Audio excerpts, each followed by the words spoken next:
Chers amis, nouvelle histoire du Baal Shem Tov. Cette fois, nous allons parler des voyages que le Baal Shem Tov a tenté pour arriver en terre d'Israël. Il avait un amour immense pour la terre d'Israël et il aspirait durant toute sa vie à pouvoir avoir le mérite de poser ses pieds sur la terre sainte. Il a essayé 3 fois, nous dit la tradition, et 3 fois il a échoué.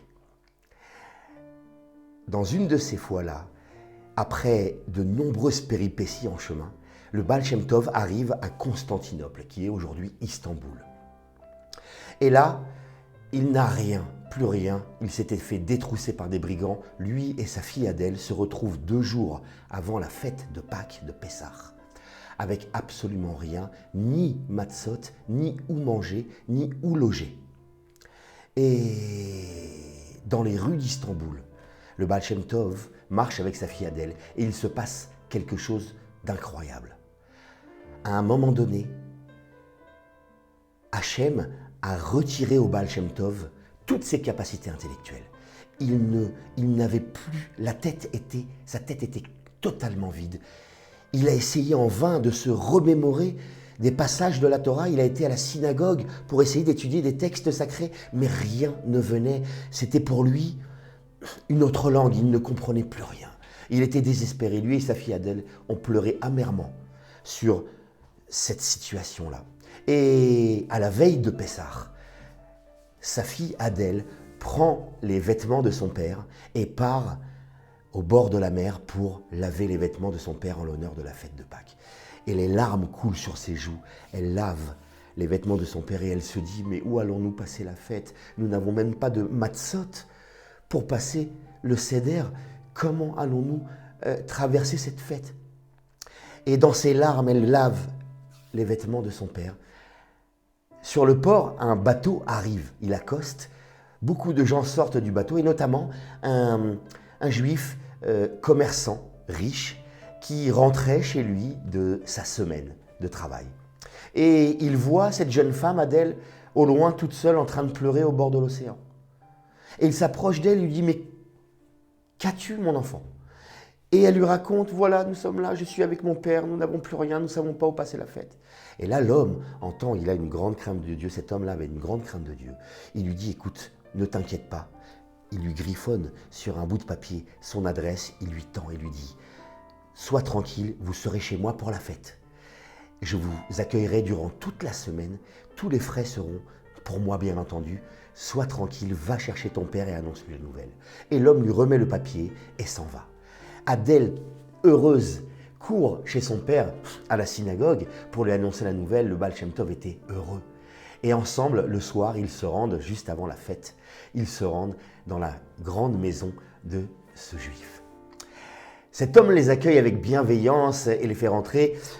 Nous étions encore 1 ou 2 heures avant la fête de Pâques et l'homme propose au Baal Shem Tov, qui ne connaît pas son identité, bien entendu. Le Baal Shem Tov n'avait toujours pas retrouvé ses capacités. Il était comme un juif simple en fait. Et il lui propose de manger. Le Baal Shem Tov ne veut pas manger car après Chatzot, après le milieu de la journée, la veille de Pessah, on ne peut manger ni Hametz, ni Matzot.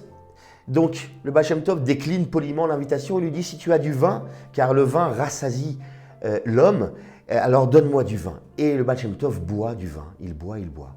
Puis ensuite, il monte se reposer dans la chambre que le riche homme lui avait proposée. Il s'endort. La fête de Pâques arrive. L'homme se prépare pour aller à la synagogue et pour la prière. Au retour de la prière, il s'aperçoit que le Baal Shem Tov est en train de dormir encore. Alors il s'adresse à sa fille Adèle, il lui dit « Il est impératif que tu ailles réveiller ton père, nous devons absolument procéder au seder de Pessah. » Et Adèle répond « Mais je n'ai jamais osé réveiller mon père durant son sommeil. Je peux, si tu veux, aller jeter un coup d'œil pour voir s'il dort. » Et elle décide de monter à l'étage, suivie de l'homme qui les invite.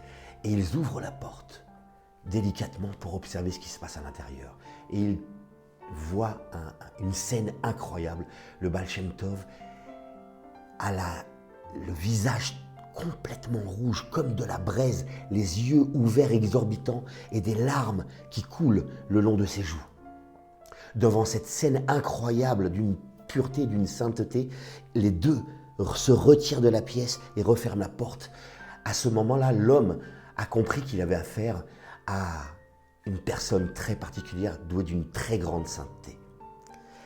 Et ils sont descendus pour attendre que le père d'Adèle se réveille. Après un court instant, il se réveille et grâce à Dieu, toutes ses capacités lui avaient été restituées par Hachem. Il se lève avec empressement, il se lave les mains et prépare sa prière du soir. Ensuite, il descend avec empressement et le Seder commence, le Seder de Pessah commence. Le Baal Shem Tov, dans une très grande ferveur, récite des versets de la Haggadah. Et à un moment particulier de la Haggadah où on loue Hachem pour tous ses bienfaits, il est marqué « Celui qui accomplit de grandes merveilles, lui seul, nous devons lui rendre grâce ». Et ce verset-là, le Baal Shem Tov s'est mis à le répéter encore une fois et encore une fois, d'une puissance dans la voix, que même au dehors de la maison, loin dans la rue, on entendait cette phrase impérieuse qui était émise par la voix du Baal Shem Tov. Il était déjà très tard dans la nuit, plus de 3 heures après le milieu de la nuit, lorsque le Baal Shem Tov récitait cette phrase encore et encore. Le riche homme qui les hébergeait n'a osé dire un seul mot durant tout le Seder de Pessah.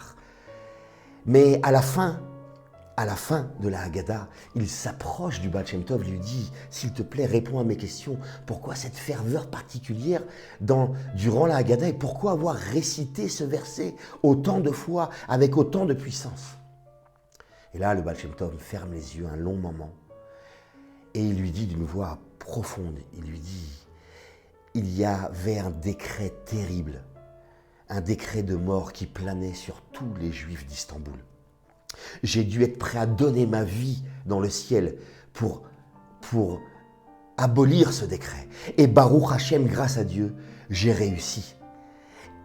Et demain matin, à la synagogue, tu auras tous les détails de cette histoire. » Le lendemain matin, lors de la prière de Shacharit, la prière du matin, tous les fidèles étaient à la synagogue et les responsables de la synagogue attendaient un des grands responsables qui devait arriver.